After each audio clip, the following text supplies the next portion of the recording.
Doctor ইউনূসের উপর হামলা পরিকল্পনা।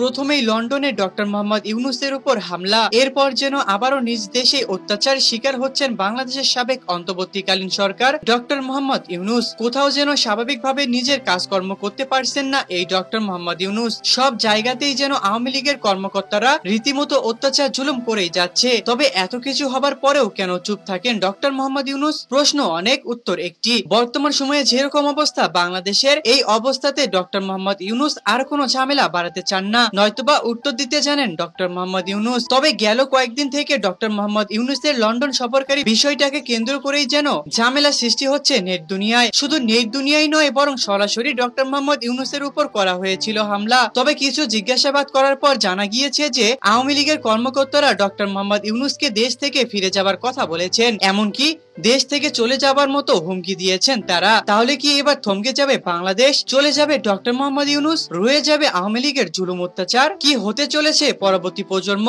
ওই যে আগেই বলেছিলাম, প্রশ্ন অনেক, উত্তর একটি। শান্তি শৃঙ্খলা চান ডক্টর মোহাম্মদ ইউনূস, তাই তো এবার উচিত জবাবের বদল মুখে আঙ্গুল দিয়ে বসে রয়েছেন ডক্টর মোহাম্মদ ইউনূস।